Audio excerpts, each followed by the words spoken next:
Ma'am আসতে পারি? ভেতরে আসুন। Good morning ma'am. Good morning.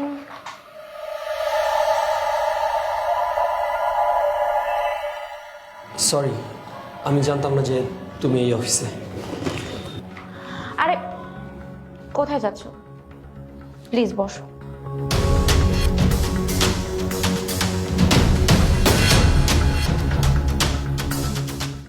কেমন আছো? হ্যাঁ ভালো, তুমি? ভালো। আজ তো মনে হয় আমাকে এই অবস্থা দেখে তোমার ভিতরে ভিতরে খুব হাসি পাচ্ছে। আমাকে তোমার এইরকম মনে হয়? যে মানুষটাকে আমি চিনতাম সেটা তো এখন বদলে গেছে।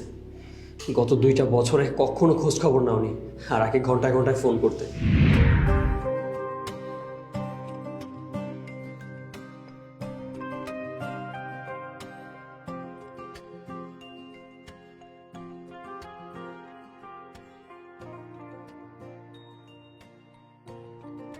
আজকেও তুমি লেট করে এসেছো। তোমার 4টা বাজে আসার কথা ছিল। কয়টা বাজে এখন? আমার কাছে তো ঘড়ি নেই, আমি কিভাবে বলবো কয়টা বাজে? একদম সস্তা অজুহাত দিবে না। ঘড়ি নেই তো কি হয়েছে? পকেটে ফোন আছে না? ফোনে চেক করা যায় তোমার সময়টা। দেখো তুমি আমাকে কয়টা কল করছি। ওরে, ফোনটা সাইলেন্ট করা ছিল, আর রাস্তায় এত জ্যাম, কি বলবো তোমাকে। তোমার তো প্রত্যেক দিনই জ্যাম থাকে, ইভেন তোমার হরতালের দিনেও জ্যাম থাকে। আচ্ছা শোনো না, তোমাকে একটা কথা বলার ছিল। কি? এমনিতে তোমাকে অনেক কিউট লাগে, কিন্তু রাগলে। থামো। এখন নিশ্চয়ই বলবে যে রাগলে আমাকে অনেক বেশি কিউট লাগে। তোমার এসব ফিল্মি ডায়লগ না আমার সাথে একদম দিবে না। না না, আমি সেটা বলতে চাই নাই তো। আমি বলতে চাইছি যে রাগলে তোমাকে প্যাঁচার মতো লাগে। কি বললে তুই? রাগলামকে প্যাচার মতো লাগে না?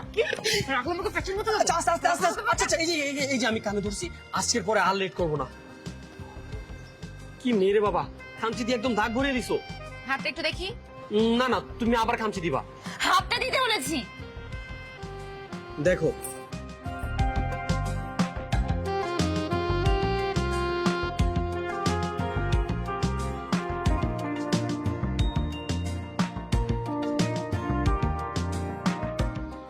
এখন থেকে একদম সঠিক সময় আসবে।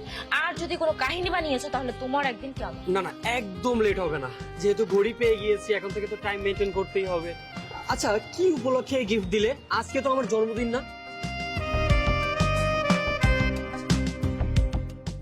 হ্যাঁ করো, হ্যাঁ করো।